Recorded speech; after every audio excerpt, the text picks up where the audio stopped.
Hey, it's Tracy Reed. I am coming out with my next video here today to talk about healing your aloneness. And as I've been thinking about that topic, there have been interesting things that have come to mind to me.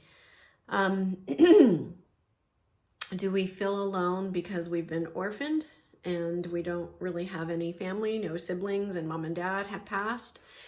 Or are we feeling alone because we've been an only child and we've had to feel the aloneness of wondering what it's like to make it out on our own and have a strong autonomy and do it on our own? And honestly, I believe that there's an aloneness that's probably felt from both arenas: the loss, the grief and loss, and not having your folks around, and then not having any siblings, being an only. And there's, not to get too psychological, there's a debate out there that's nature versus nurture.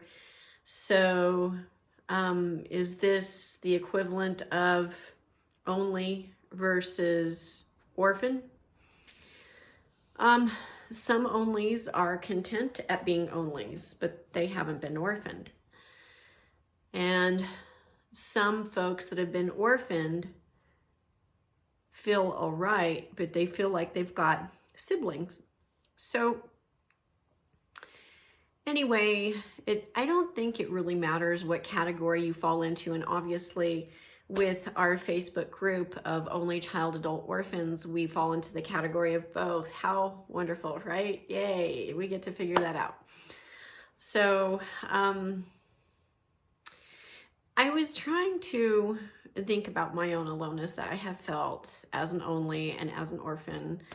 And I thought of Robin Williams, and there's a quote that I just posted on our Facebook page of only child adult orphans. And the quote, I'm going to read it here because I don't want to mess it up. The quote says, "I used to think that the worst thing in life was to end up alone. And it's not. The worst thing in life is to end up with people that make you feel all alone." There's good truth in that. And then there's things that can be layered or said for that quote. I mean, yes, I would rather be in my own company than be in bad company. And I would like to think that my company isn't that bad. Some people just can't stand to be alone. And they end up with the wrong company, and ironically, they feel even more alone. And if you're in that particular situation, I am sorry.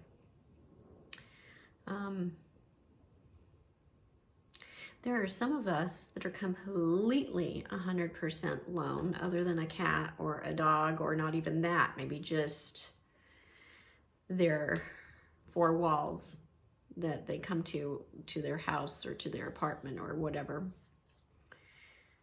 And I don't know, no man is an island. So in as much as that Robin Williams quote holds truth of, hey, I'd rather be alone than be in bad company. I mean, I get that. But it is also true that no man is an island. In this society that we live in, we are dependent upon others for the dwelling that we stay at, the clothes that we have on our back, the food that we eat and put into our mouth. We all need each other to an extent, whether we like it or not, or whether we're willing to admit that or not.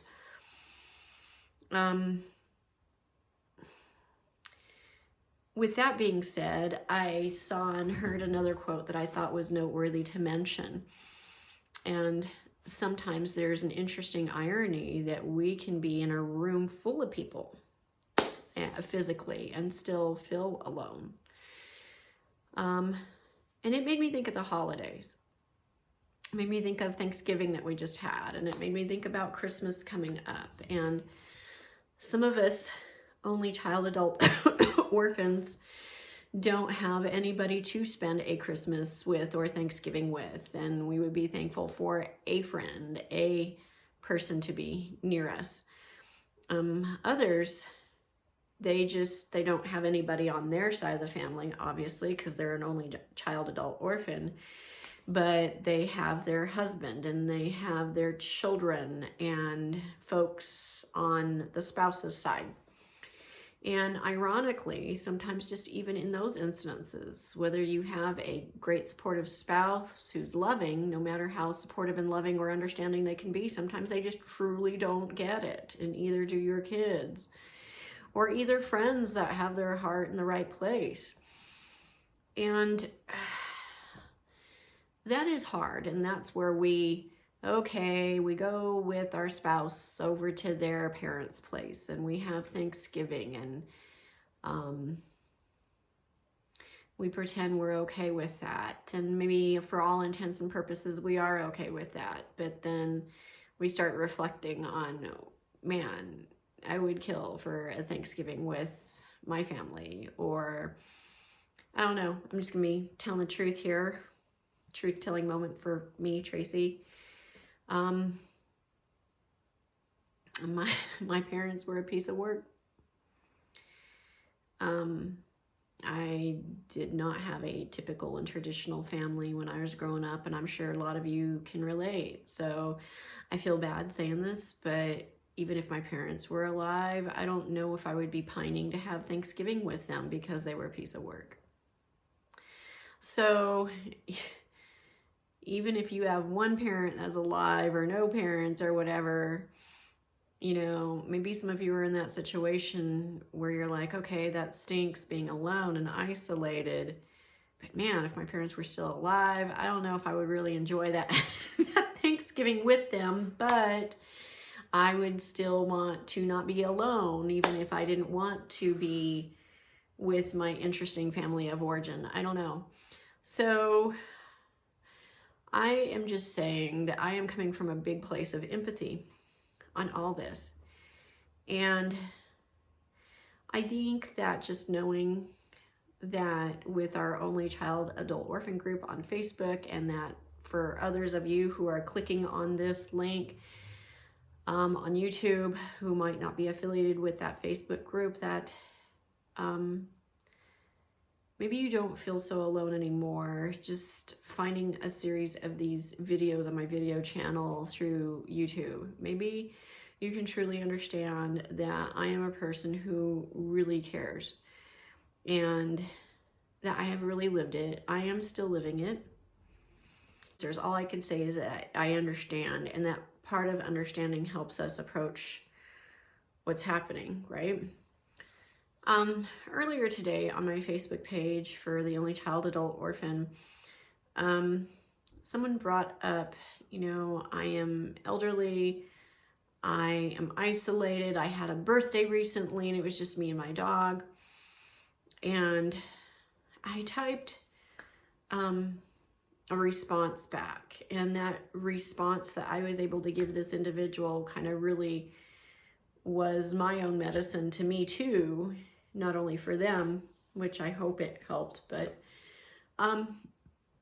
getting back to that Robin Williams quote about being in your company versus poor company, I want to take that a step further. Well, what about wanting to be in good company and having no company?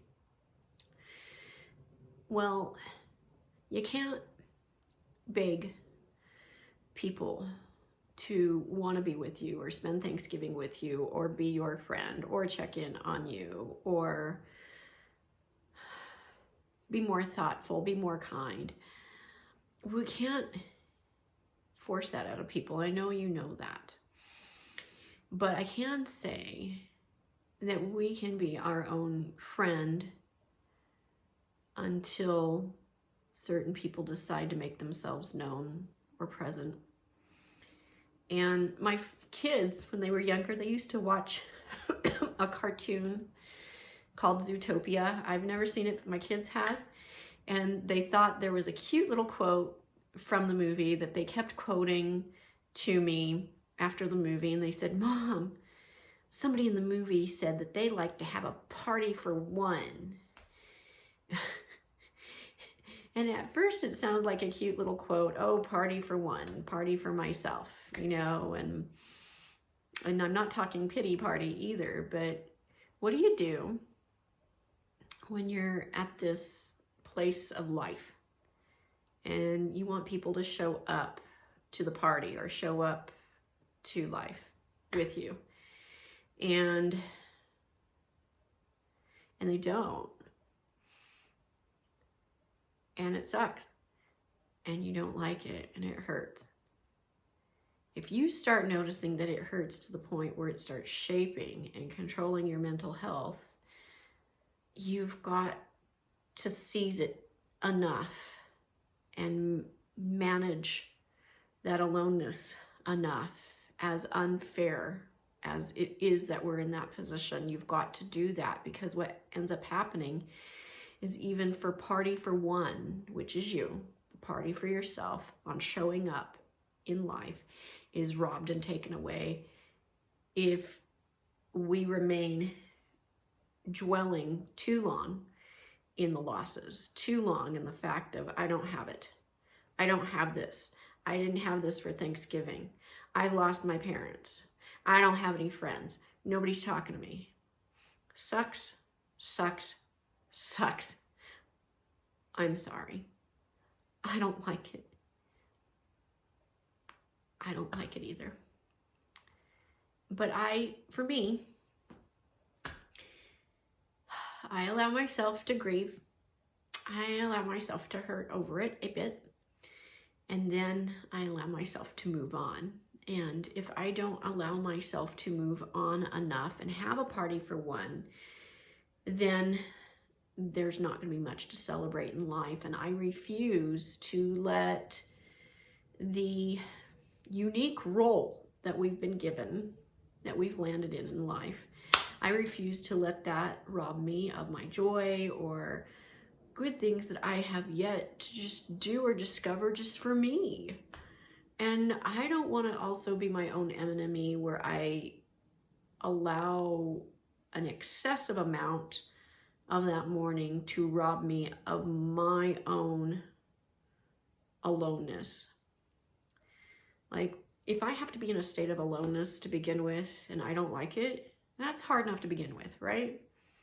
Well, if I have to remain there for a while, for who knows how long, or maybe a good part of my life or all my life, I don't know. I don't want to make it harder on myself by me being the person who makes it hardest on myself the worst. And I don't know if that makes sense, but I pray it does. I pray it will get in there and that it will make sense. I hope I've left you some good things to think about. When we are healthy, healthy others appear. If we've got our own back, we can learn to not just survive this, but to thrive and to still have our party for one and have our joy. So I leave those thoughts with you at this time, and I hope and pray that you have felt the good value of what was shared today. And wishing you the best in your recovery from Thanksgiving this season, and wishing you the best that you still have to offer yourself to in life. All right, signing off and wishing you a great week until the next video. Take care. Bye.